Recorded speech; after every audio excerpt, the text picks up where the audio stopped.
Welcome back, ladies and gentlemen. In this video, I just wanted to briefly talk about some of the Unity pricing structure so you can know how it's going to affect you long term. So, of course, free allows you to build pretty much any game that you want for iOS, for tvOS, Android, whatever it may be. But you can see some of the differences here between the plans, okay? One of the ones, of course, is the Pro Editor UI skin.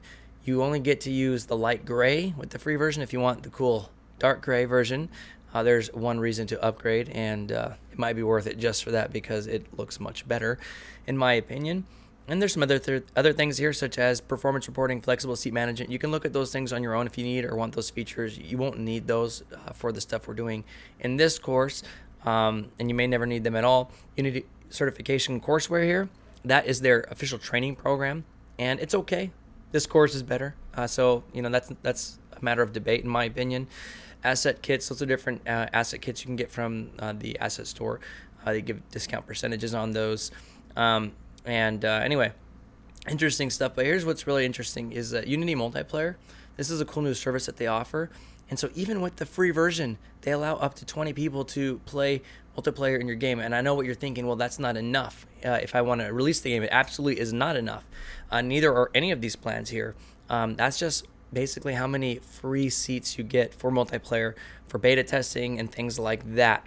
If you want to really get into a multiplayer game and use the Unity multiplayer services, which are awesome, okay, you can go to the unity3d.com/services/multiplayer, and you can see the pricing here. Okay, so you can basically determine what kind of game it is. Is it a turn-based game, slow action game? So if we were doing like a Call of Duty, we'd go to fast action game, and if we had 250,000 players, okay, in every single month, then it kind of gives us a calculation here. Your estimated cost for multiplayer is going to be about $2,300 a month, which actually, if you think about it here, 250,000 players playing a first-person shooter every single month, that's a very good price. You could rack up costs much higher than this easily on other online services and hosting and such.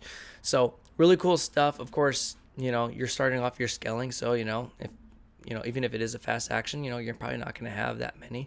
You're probably going to have less than 50,000 players. So anyway, something to consider. In any case, you have enough players where you can effectively test a game, even with the free version here.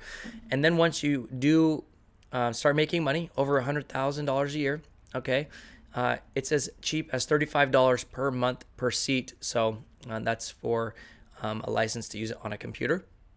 Okay, and so if it's just you, that's great, $35 a month. If there's two people on your team, that's $70 a month.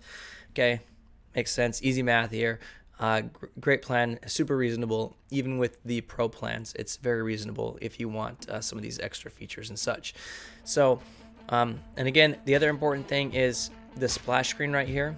Okay, made with Unity splash screen before your game launches. So with the free version, it'll always say made with Unity.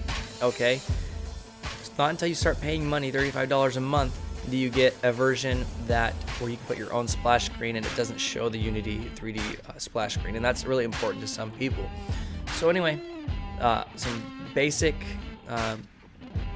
analysis of the different plans that are available to you. We'll start off with the free version. No need to move over here unless you want that really cool gray UI, in which case that would be pretty awesome. But that's it for now. Mark Price at devslopes.com. Moving on and forward.